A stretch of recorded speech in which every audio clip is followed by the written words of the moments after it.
नमस्ते, म काजी खत्री, राजा भूमि राजा काजी खत्री। अमेरिकामा नेपाली थापा मृत्यु भएकोमा यसमा दुःख व्यक्त गर्न चाहन्छु र नेपाली सेना, अमेरिका, ब्ल्याक इन्डिया सेनालाई 3 भाइ जस्तो एक दृष्टिबाट हेर्न चाहन्छु र हेरिरहेको छु। र गोर्मेन्ट सरकार,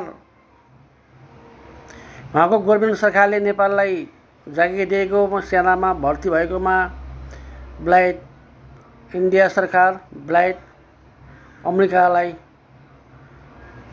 धन्यवाद दिन चाहन्छु।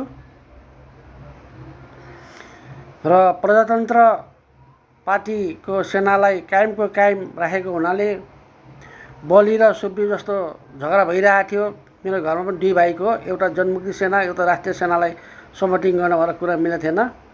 र सम्पूर्ण पोस्टमा जे पहिलेकै प्रजातन्त्र पार्टीकै सेना खडा गरेको हुनालाई म धन्यवाद व्यक्त गर्न चाहन्छु। र गणतन्त्रवादीमा एमाले, माओवादी, काङ्ग्रेस कोही पनि हो, त्यही सेनालाई कायम गरेर त्यही सेनालाई अगाडि बढाएर बढेकोमा उहाँलाई पनि म धन्यवाद व्यक्त गर्न चाहन्छु। र आफ्नो देशमा पोस्टमा आफ्नो आर्मी, आफ्नो मिलिट्री बसेर अर्काको देशमा हल्ला नगरिकन शान्ति ढङ्गबाट अगाडि बढाएकोमा त्यसमा पनि म धन्यवाद व्यक्त गर्न चाहन्छु।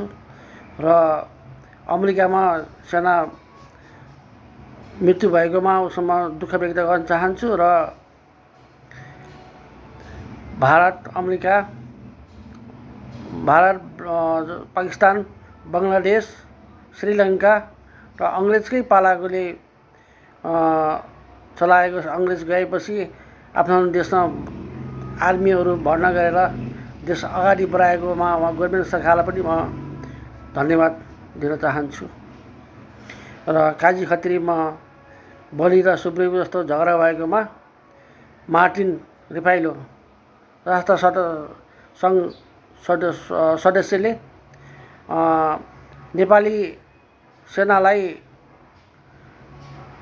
कायम गरी अगाडि बढाई जनमुक्ति सेनाको कुनै पनि पोस्ट नराखेकोमा, प्रमाणपत्र हटाइदिएकोमा 5 लाख, 6 लाख, 10 लाख दिएर आफ्नो पोस्ट आफ्नो पद अनुसारको दिएर नेपालमा राखेकोमा